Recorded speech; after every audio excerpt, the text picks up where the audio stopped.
स्वागत है आप सभी का एक श्वाकू क्लासेस के यूट्यूब चैनल पर। आज 11 जनवरी 2024 और हम बात कर रहे हैं अपने करंट अफेयर्स के 15 प्रश्नों की सीरीज़ के बारे में।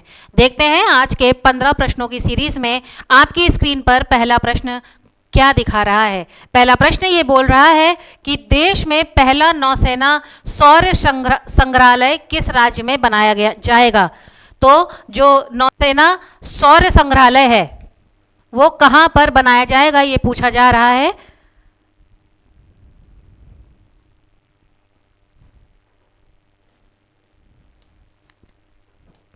नौसेना सौर संग्रहालय जो है वो यूपी के लखनऊ में बनाया जाएगा।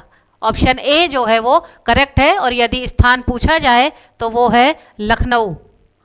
लिख लेंगे यूपी के लखनऊ में जो है ये सौर संग्रहालय बनाया जा रहा है और कहाँ का है, नौसेना नेवी का है। इसमें क्या बताया जाएगा, क्या दिखाया जाएगा, ये एक म्यूजियम बनाया जा रहा है जिसमें क्या दिखाया जाएगा, इसमें युद्धपोत और जो जहाज है पुराने उन सबको संग्रहित किया जाएगा और इसी का क्या बनाया गया है, म्यूजियम बनाया जा रहा है। और इसकी लागत की यदि बात करी जाए तो लगभग 23 करोड़ रुपए इसकी लागत आएगी और उत्तर प्रदेश के यूपी में बनाया जा रहा है। तो उत्तर नंबर ए जो है इसका सही है।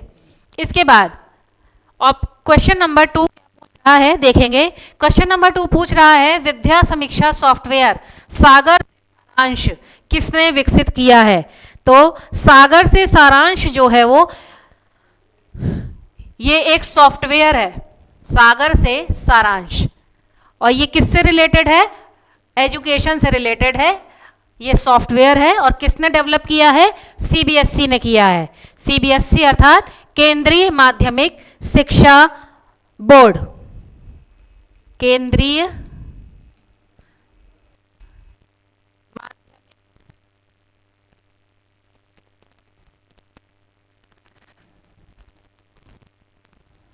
शिक्षा बोर्ड, इसको हिंदी में सीबीएसई को केंद्रीय माध्यमिक शिक्षा बोर्ड कहा जाता है और इसी ने ही इस सॉफ्टवेयर को डेवलप किया है जिसका नाम है सागर से सारांश। और इसका उद्देश्य क्या है इस सॉफ्टवेयर को बनाने का, तो इसका उद्देश्य है निर्णय लेने के लिए या शासन में जो मतलब जो स्कूल हैं, स्कूल वगैरह का की व्यापक सफलता के लिए, जो प्रौद्योगिकी का लाभ उठाने के लिए, वहाँ पे उसके निर्णयों को लेने के लिए, स्कूल से रिलेटेड या किताब कॉपियों से संबंधित निर्णय लेने के लिए इस सॉफ्टवेयर को बनाया गया है। क्योंकि सिलेबस जो है वो बहुत ज़्यादा होता है, गहरा होता है, तो सागर में से सारांश को निकालना मतलब उस चीज़ को मिनिमाइज करना, छोटा करना और इम्पॉर्टेंट चीज़ों को उठाना, पिकअप करना ही इस सॉफ्टवेयर का क्या है, उद्देश्य है। इसीलिए इसको बनाया गया है सीबीएसई के द्वारा। इसके बाद तीसरा प्रश्न, हाल में ही किस देश ने भारत को मुफ्त पर्यटक वीजा प्रदान किया है। कौन सा वीजा पूछ रहा है, पर्यटक अर्थात टूरिस्ट वीजा की बात कर रहे हैं। तो टूरिस्ट वीजा जो है वो श्रीलंका ने भारत को प्रदान किया है, अर्थात यहाँ पर 30 दिन के लिए, 30 डेज के लिए आप जा करके घूम सकते हैं। वहाँ आपको वीज़ा ले जाने की या वीज़ा बनवाने की ज़रूरत नहीं है। और श्रीलंका ने ये क्यों किया है, पर्यटन को बढ़ावा देने के लिए, अपने यहाँ टूरिज्म को बढ़ावा देने के लिए किया गया है पर्यटक वीज़ा का शुभारंभ। पर्यटन को बढ़ावा देना इनका उद्देश्य है। और किस देश को इन्होंने पर्यटक वीजा प्रदान किया है, भारत के अलावा। भारत के अलावा इन्होंने चीन, रूस, चीन को, रूस को, और किसको किया है, मलेशिया, इसके बाद जापान। चीन, रूस, मलेशिया, जापान, भारत और इंडोनेशिया और थाईलैंड। इंडोनेशिया, थाईलैंड और हमारा भारत। इन 7 देशों को श्रीलंका ने क्या किया है, फ्री टूरिस्ट वीजा जो है वो प्रोवाइड किया है कि ये यहाँ के नागरिक आकर के 30 30 डेज के लिए यहाँ पर घूम सकते हैं, टूरिज्म का लाभ या टूरिज्म का आनंद उठा सकते हैं। तो इस प्रश्न का आंसर जो है वो है श्रीलंका, ऑप्शन डी। इसके बाद प्रश्न संख्या 4, IQ एयर के अनुसार भारत का सबसे प्रदूषित शहर कौन सा है? भारत का सबसे प्रदूषित पूछा है, भारत का सबसे प्रदूषित शहर वो है दिल्ली, ऑप्शन डी।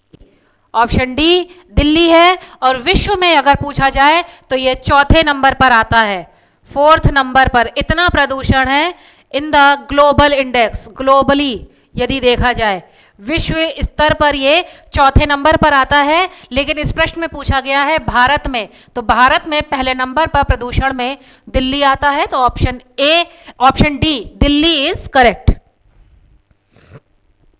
यदि पूछी जाए पहले नंबर पर कौन सा है विश्व का, अगर भारत की जगह विश्व पूछा जाता, विश्व, यदि भारत की जगह विश्व पूछा जाता पहले नंबर पर कौन सा है, तो विश्व में सबसे पहले चियांग माई,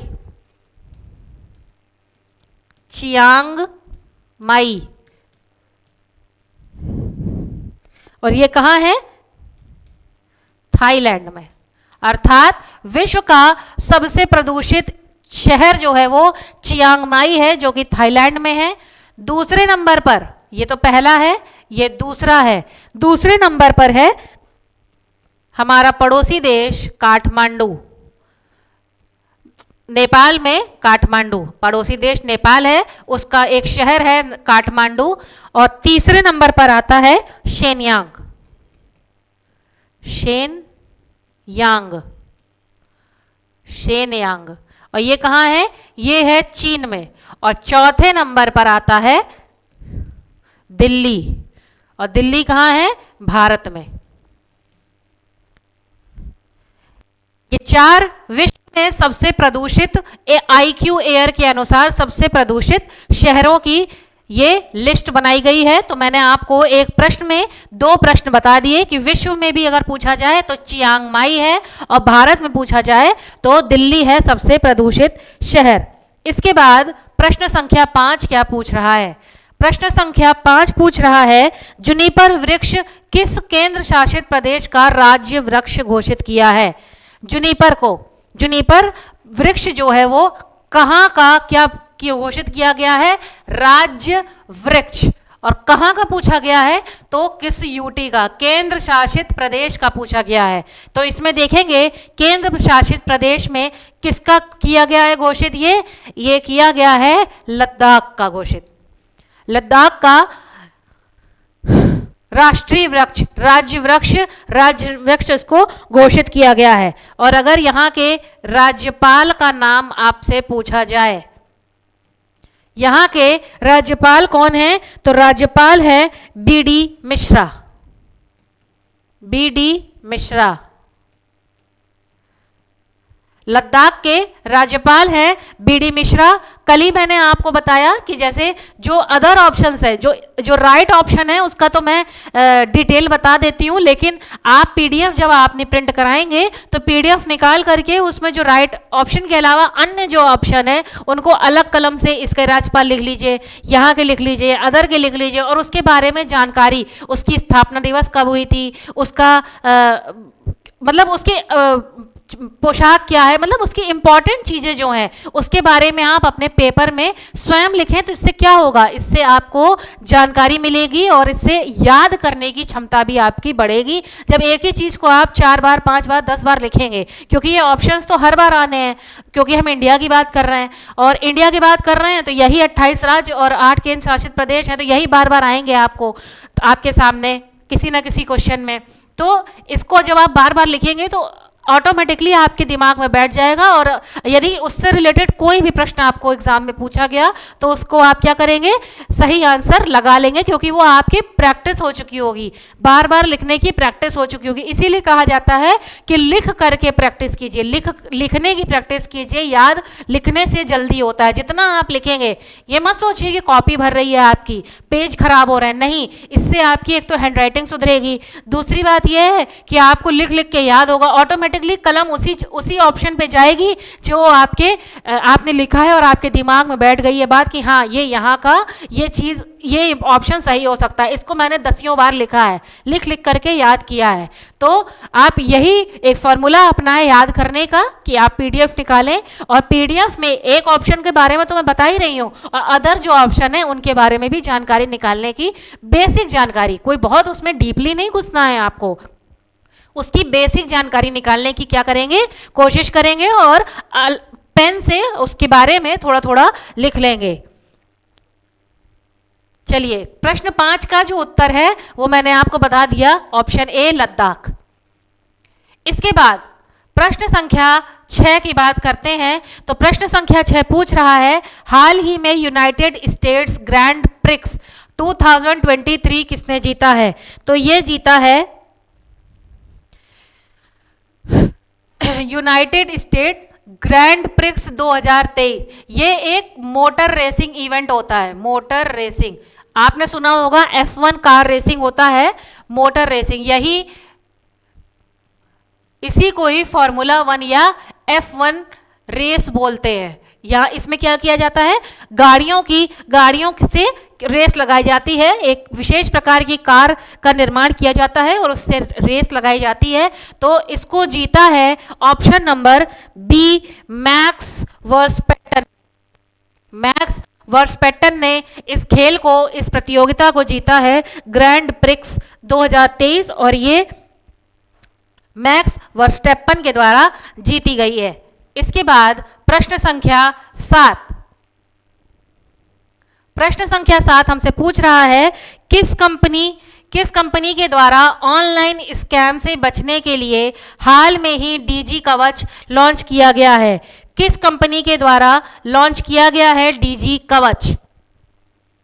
डीजी कवच के बारे में पूछ रहा है, डीजी कवच, और किस लिए ये लॉन्च किया गया है? ऑनलाइन स्कैम से बचने के लिए, ऑनलाइन जो फ्रॉड होता है आजकल उससे बचने के लिए क्या किया गया है? डीजी कवच का प्रयोग किया गया है, और ये गूगल के द्वारा इसका प्रयोग किया गया है। और इसका प्रयोग, एक तो ऑनलाइन स्कैम कौन कौन से हो सकते हैं? फाइनेंशियल, जो आजकल ओटीपी पूछ लेते हैं, पैसा निकाल लेते हैं, ये सब क्या है? फाइनेंशियल स्कैम्स है। फाइनेंशियल स्कैम से बचने के लिए, ऑनलाइन स्कैम से बचने के लिए, ये इस टाइप के स्कैम से बचने के लिए डीजी कवच का प्रयोग किया गया है। बात करेंगे गूगल की, तो इसके संस्थापक कौन है? फाउंडर कौन है? संस्थापक, इसके संस्थापक की बात करेंगे तो गूगल के संस्थापक हैं Larry Page. Larry Page Google के संस्थापक हैं। और यदि सीईओ की बात करी जाए, सीईओ वो कौन है? सुंदर पिचाई। सुंदर पिचाई जो है वो गूगल के सीईओ है। तो क्वेश्चन नंबर 7 का जो आंसर हुआ वो है ऑप्शन बी, गूगल। इसके बाद क्वेश्चन नंबर 8 देखते हैं। 8वां कौन सा क्वेश्चन हमसे क्या पूछ रहा है? 8वां, हाल ही में मिलिट्री हॉस्पिटल सर्विस सशस्त्र बल की पहली महिला महानिदेशक डीजी कौन बनी है? पहली महिला महानिदेशक कौन बनी है? Director general. पहली महिला महानिदेशक कौन बना है? कहाँ की? मिलिट्री हॉस्पिटल की। और कौन सा मिलिट्री हॉस्पिटल? सशस्त्र बल का मिलिट्री हॉस्पिटल की पहली महिला महानिदेशक। अभी तक कोई नहीं बनी है। ये कौन सी है? ये फर्स्ट है। तो इसका आंसर होगा Sadhana Saxena Nair. Option D is correct. Sadhana Saxena Nair को first DG of the military hospital services appoint किया गया है। इसके बाद 8वां के बाद प्रश्न संख्या 9, भारत में यूएन में भारत के नए राजदूत कौन बने हैं? यूएन मतलब यूनाइटेड नेशंस में भारत के नए राजदूत कौन बने हैं? भारत के राजदूत के बारे में पूछा जा रहा है। तो इसमें ऑप्शन देखेंगे, मनीष त्रिपाठी, अरिंदम बागची, लोकेश धीमरी और आबिद खान। तो इसमें जो बने हैं वो बने हैं Arindam Bagchi. Option B is correct. UN के नए राजदूत बने हैं एम्बेसी के, भारतीय एम्बेसी जो यूनाइटेड नेशंस में है, अमेरिका में है, और उसमें अरिंदम बागची जो है वो कौन से बने हैं, एम्बेसडर बने हैं, राजदूत बने हैं। अगर बात करी जाए किसकी, यूएन की, यूएन की बात करी जाए तो इसका स्थापना कब हुई थी, यूनाइटेड नेशंस इसका स्थापना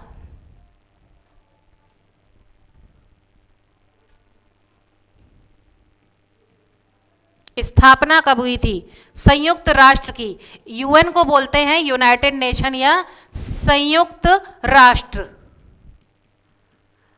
चलिए इस प्रश्न में यूएन के बारे में जानने की हम थोड़ी सी कोशिश करते हैं। तो यूएन को बोलते हैं हिंदी में संयुक्त राष्ट्र या यूनाइटेड नेशन। इसकी स्थापना की बात करी जाए तो वो हुई थी 24 अक्टूबर 1945 में इसकी स्थापना हुई थी। और मुख्यालय अगर पूछा जाए कहाँ है, मुख्यालय या हेडक्वार्टर अगर पूछा जाए तो यूएन का मुख्यालय जो है वो न्यूयॉर्क में है, न्यूयॉर्क।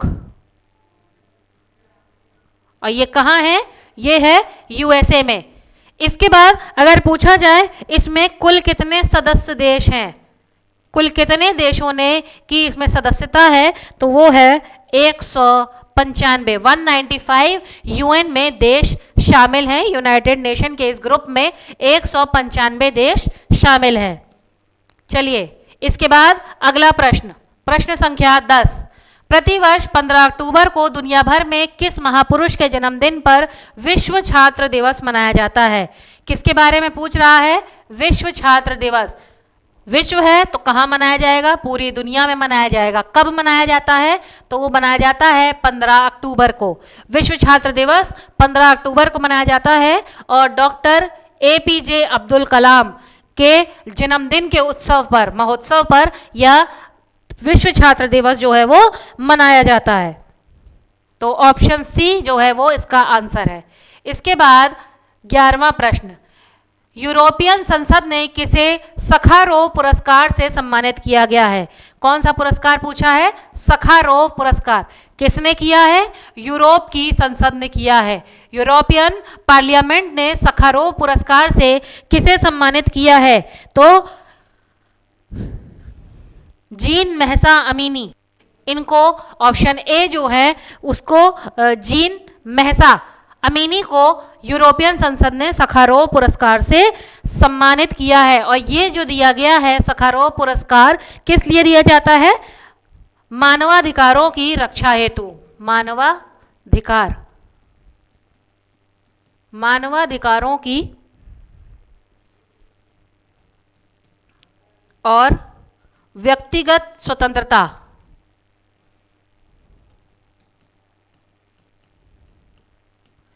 मानवाधिकारों की रक्षा और व्यक्तिगत स्वतंत्रता हेतु सखारोव पुरस्कार जो है वो यूरोप के द्वारा दिया जाता है और जीन महसा अमीनी को ये दिया गया है। इसके बाद प्रश्न संख्या 12 देखते हैं क्या है। ग्लोबल हंगर इंडेक्स में 2023 में भारत को कौन सा स्थान प्राप्त हुआ है। ग्लोबल हंगर इंडेक्स, भुखमरी के मामले में ये हंगर इंडेक्स जो है वो भुखमरी और कुपोषण के बारे में बताता है कि ग्लोबली भुखमरी और कुपोषण कितना फैला हुआ है, किस देश में का कौन सा नंबर है भुखमरी और कुपोषण के लिए। तो बात किसकी करी गई है, हमारे भारत की। तो भारत का ग्लोबल हंगर इंडेक्स में नंबर है 111वां। कितने दुख की बात है, कितने दुख की बात है ये कि हंगर इंडेक्स में हमारा देश जो है वो और नीचे गिर गया है। पहले तो ये पहले 104 या 105 नंबर पे हुआ करता था, 81 पे हुआ करता था। इवन पाकिस्तान भी हमसे ऊपर है, बांग्लादेश भी हमसे ऊपर है भुखमरी के मामले में। हमारे देश में इतनी गरीबी, इतनी भुखमरी है, इतनी कुपोषणता है। जबकि सरकार क्या कह रही है, सरकार राशन दे रही है, फ्री में राशन करा रही है, मिड डे मील प्रोवाइड करा रही है, लेकिन फिर भी हमारे देश में क्या है, भुखमरी है। और ये किसने बताया है, ग्लोबल हंगर इंडेक्स 2023 की ये रिपोर्ट आई है और उसमें भारत जो है वो 111वें पायदान पर है।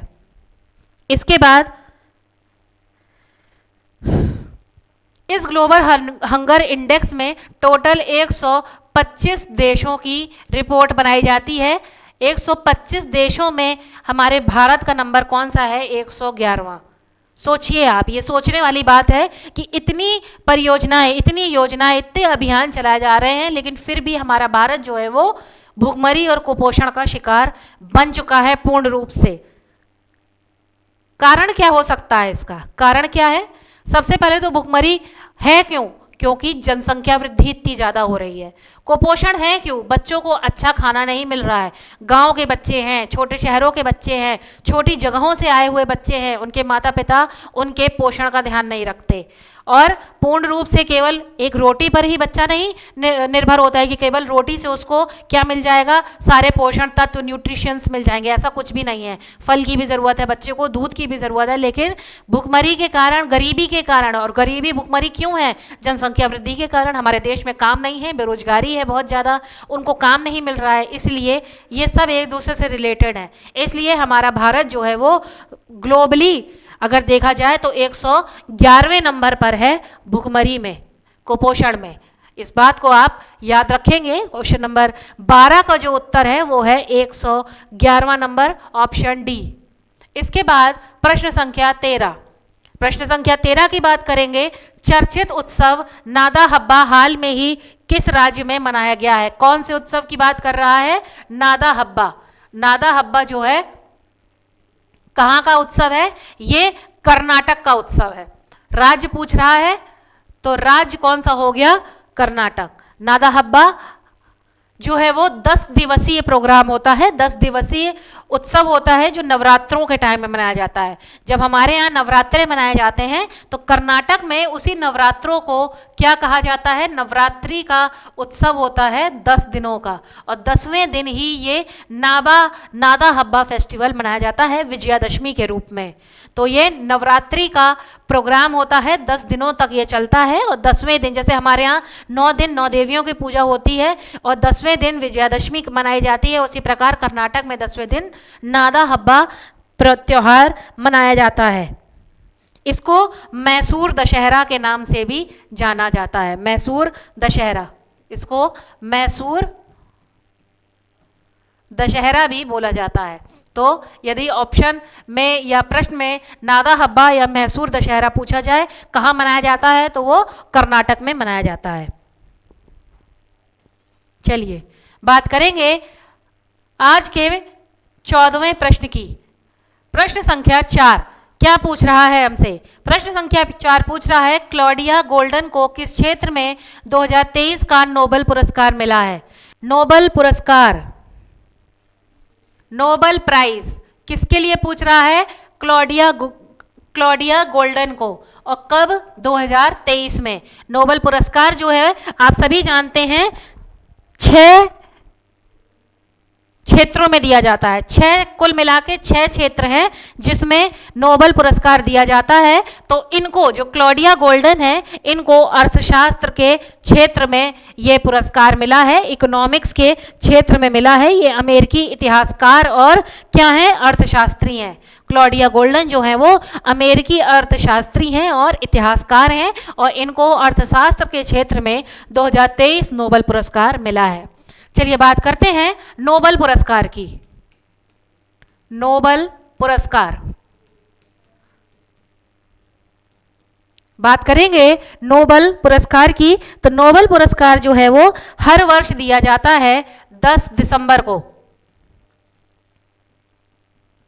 हर वर्ष 10 दिसंबर को नोबेल पुरस्कार प्रदान किया जाता है, और ये 6 क्षेत्रों में क्या दिया जाता है? इसको प्रदान किया जाता है। 6 क्षेत्रों में प्रदान किया जाता है।